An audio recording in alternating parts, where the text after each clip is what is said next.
In India, most of our patients meet their anesthetist directly on the day of the surgery.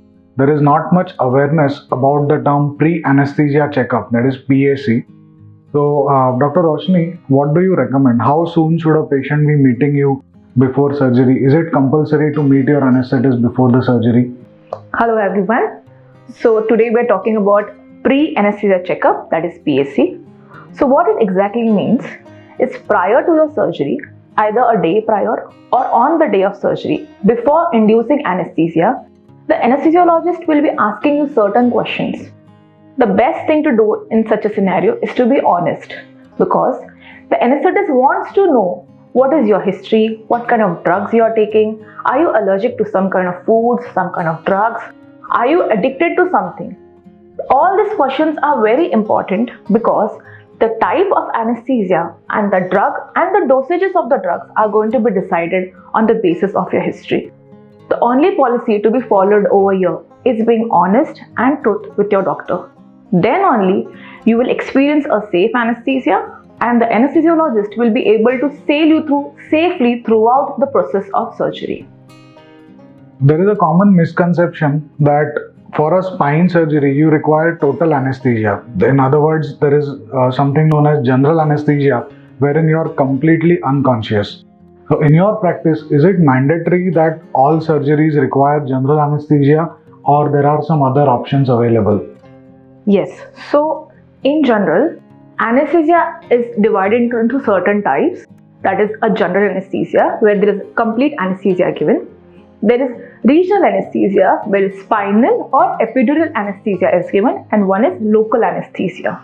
So when it comes to spine or complex spine surgeries, we generally give two types of anesthesia, that is general, complete, or spinal, that is regional.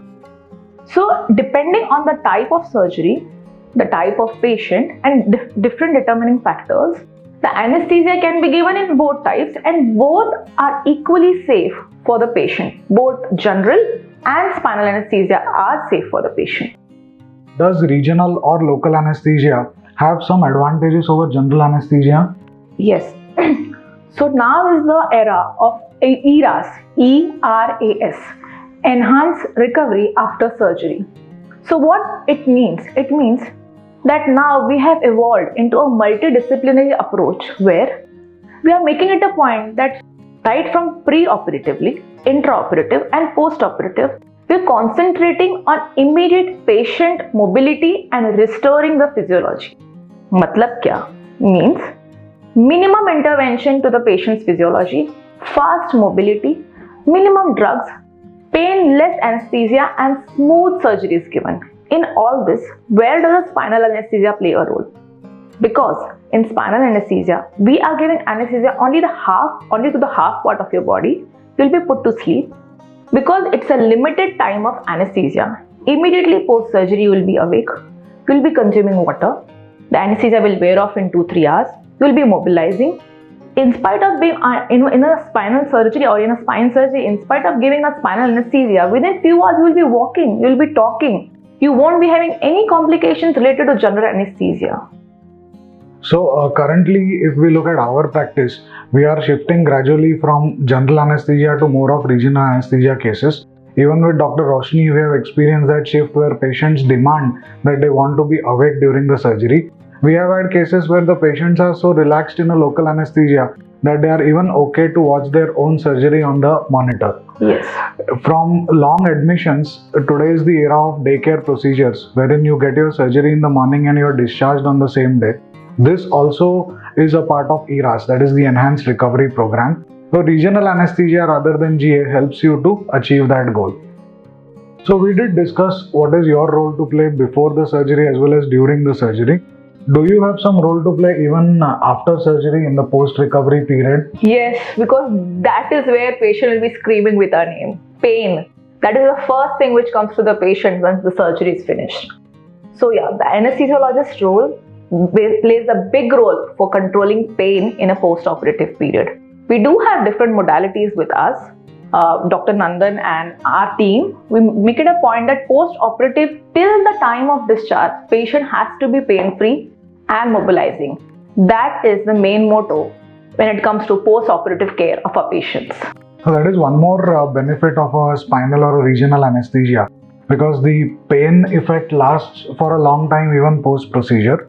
We routinely add something known as an erector spinae block. So that is something which is injected right around the surgical field. So anesthesia drugs are injected around the surgical field, typically providing a good amount of pain relief for the initial 4 to 8 hours when your pain is supposedly going to be the worst. Yes. So a combination of regional anesthesia along with these blocks ensure that your post-operative period is smooth and pain-free.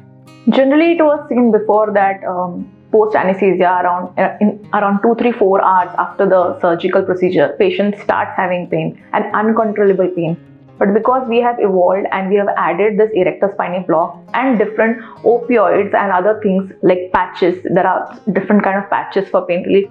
In our modality of control of pain, nowadays patients do not have pain for the first 24 hours, and even after 24 hours, if the patient is having pain, it is so minor that it can be controlled with a simple tablet. Usually we don't like to keep these patients on a lot of pain medicines. Goal is to taper them immediately. You may have heard of the term opioid addiction, wherein post-surgical patients get hooked onto these drugs and feel the urge to continue them for a long time. So the trick is to give a good amount of pain medicines in the initial period when your pain is at max and start tapering them. So the anesthesiologists do play a role even after the surgery in coordinating with us and helping with the post-surgical pain management.